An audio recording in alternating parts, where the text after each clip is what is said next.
Morning students, हमने वाक्य भेद कंप्लीट कर लिए। अब हम वापस से रीडर बुक पे आएंगे क्योंकि हमारे ग्रामर के जो टॉपिक हैं वो 4 ही हैं। तो आफ्टर 2-3 चैप्टर के कंप्लीशन के बाद हम ग्रामर का एक टॉपिक करेंगे। हमारा एक टॉपिक हो गया। अब हम रीडर के पहले हमने 3 चैप्टर कर लिए थे, 1, 2 और 10। आज हम करेंगे 11th चैप्टर, बाल गोविंद भक्त। बाल गोविंद भक्त जो है वो राम वृक्ष बेनीपुरी जी द्वारा लिखा गया एक ऐसा चैप्टर है जिसमें उन्होंने एक ऐसे व्यक्ति का वर्णन किया है जो कबीर का अनुयायी है, कबीर को अपना साहब मानता है और कबीर की शिक्षाओं का पालन अपने जीवन में बड़ी ही अनुशासन के साथ करते हैं। और उनकी वेशभूषा, उनका रहन सहन और कबीर का उनके जीवन में झलकता रूप, और इसके द्वारा उन्होंने कबीर की तरह ही बाल गोविंद को ये भी दिखाया है कि वो कैसे समाज की बुराइयों के खिलाफ लड़ते हैं, कैसे वो समाज की परंपराओं को तोड़ते हुए दिखाई देते हैं। बाल गोविंद भक्त मंझोले कद के, मंझोले मतलब मध्यम बीच का कद, ना ज्यादा लंबे और ना छोटे कद के, गोरे चिट्टे आदमी थे, 60 से ऊपर के ही होंगे। बाल पक गए थे, लंबी दाढ़ी या जटाजूट तो नहीं रखते थे, किंतु हमेशा उनका चेहरा सफेद बालों से जगमग किए रहता।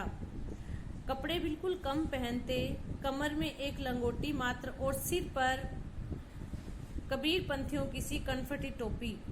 जब जाड़ा आता एक काली कमली ऊपर से ओढ़े रहते। मस्तक पर हमेशा चमकता हुआ रामानंदी चंदन जो नाक के एक छोर से ही औरतों की टीके की तरह शुरू होता। गले में तुलसी के जड़ों की एक बेडोल माला बांधे रहते।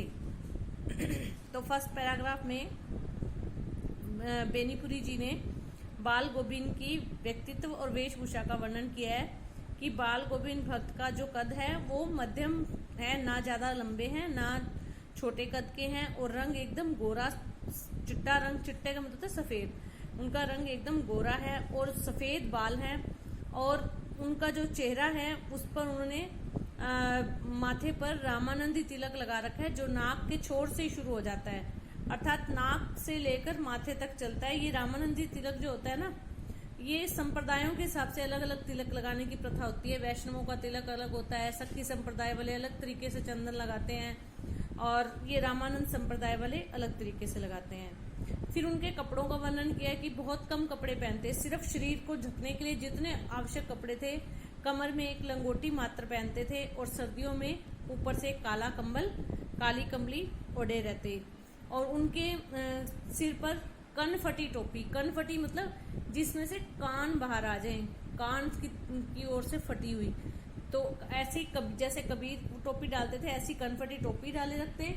और गले में तुलसी की जड़ की बेडोल माला, बेडोल होता है जिसका आकार सही ना हो, सुडोल होता है सुंदर डोल, सही डोल, सही आकार।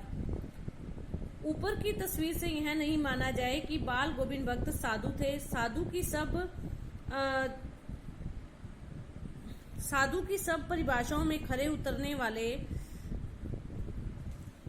कबीर को साहब मानते थे, उन्हीं के गीतों को गाते। ऊपर की तस्वीर से यह नहीं माना जाए कि बाल गोविंद भक्त साधु थे, नहीं, बिल्कुल गृहस्थ। साधु थे मतलब साधु थे लेकिन मन से थे, वास्तव में वो एक गृहस्थ थे। गृहस्थ क्या होता है? जो घर के अंदर रहता है, परिवार होता है जिसका। साधु मतलब जिसने संसार का त्याग करके अपना जंगल में जाकर अलग से रहकर अपना सिर्फ ईश्वर का ध्यान करना। लेकिन ये संसार में रहते हुए साधु थे। उनकी गृहिणी की तो मुझे याद नहीं, उनके बेटे और पतोहू को तो मैंने देखा था। थोड़ी खेती बाड़ी भी थी, एक अच्छा साफ सुथरा मकान भी था। और वो कहते हैं कि उनकी गृहिणी यानी उनकी पत्नी के बारे में तो मुझे नहीं पता, लेकिन उनकी बेटे और पतोहू, पतोहू होता है बहू, बेटे की पत्नी, तो कहते हैं बेटे और पतोहू तो मुझे याद है, और खेती बाड़ी भी करते थे, अर्थात अपना कामकाज भी करते थे, और साथ में एक मकान भी था उनका। खेती बाड़ी करते, परिवार रखते भी। साधु बाल गोविंद भक्त साधु थे।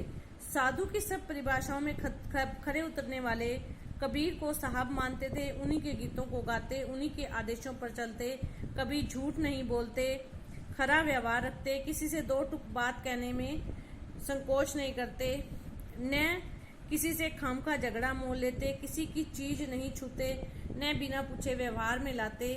इस नियम को कभी कभी इतनी बारीकी तक ले जाते कि लोगों को कौतूहल होता। अब सारी जो विशेषताएं हैं ना वो कबीर की हैं। इनमें खेती बाड़ी करते, कबीर भी जुलाहे थे, अपना कपड़ा बुनने का काम करते थे, पुत्र था, पुत्री थी, पत्नी थी, घर गृहस्थी चलाते हुए भी ईश्वर में ध्यान रखते थे। और इनका भी खेती बाड़ी है, लेकिन संत की पूरी परिभाषा में खरे उतरते थे, झूठ नहीं बोलते थे, किसी की वस्तु को हाथ नहीं लगाते थे, और अपने जो नियम थे, जीवन के जो आदर्श थे, उनको पूरी तरह से व्यवहार में लाते। और उनकी सब चीज साहब की थी। साहब होता है, इनके लिए साहब कौन था? कबीर। दूसरे के खेत में शौच के लिए भी नहीं बैठते।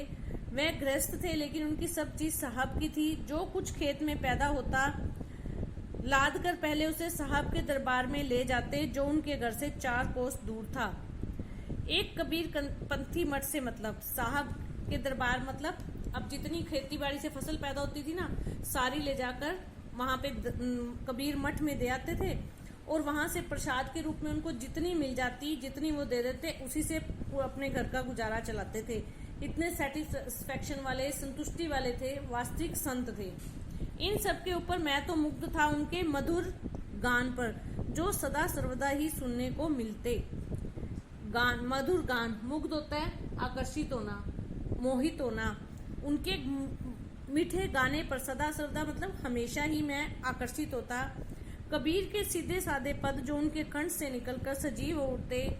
आषाढ़ की रिमझिम, समूचा गांव खेतों में उतर पड़ा है, कहीं हल चल रहे हैं, कहीं रोपनी हो रही है, धान के पानी भरे खेतों में बच्चे उछल रहे हैं, औरतें कलेवा लेकर मेड़ पर बैठी हैं।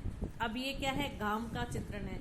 गांव में जब खेत में बुआई होती है ना, फसल की बुआई, तो क्या होता है, आषाढ़ के महीने में रिमझिम होती है, हल्की बारिश होती है, तो उस समय किसान क्या करते हैं, अपनी फसल को बोना शुरू कर देते हैं, ताकि बारिश से फसलों को पानी मिल जाए।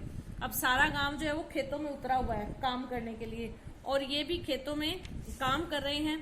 कहीं पे हल चल रहा है, कहीं औरतें कलेवा होता है नाश्ता लेकर, मेड़ होती है खेत के चारों ओर छोटी सी दीवार। आसमान बादलों से घिरा, धूप का नाम नहीं, ठंडी पुरवाई चल रही है। ऐसे ही समय उन आपके कानों में एक स्वर तरंग झंकार सी कर उठी। यह क्या है? यह कौन है? यह पूछना पड़ेगा। पुरवाई होती है पूर्व की तरफ से जो हवा चलती है, ठंडी हवा चल रही है, और ऐसे में एक मीठा मधुर गाने की आवाज सुनेगी, और आपको ये पूछना नहीं पड़ेगा ये कौन गा रहा है, क्योंकि ये आवाज किसकी है? ये आवाज है बाल गोविंद भक्त की। बाकी हम कल करेंगे। आप इतना चैप्टर रीड कीजिए। धन्यवाद।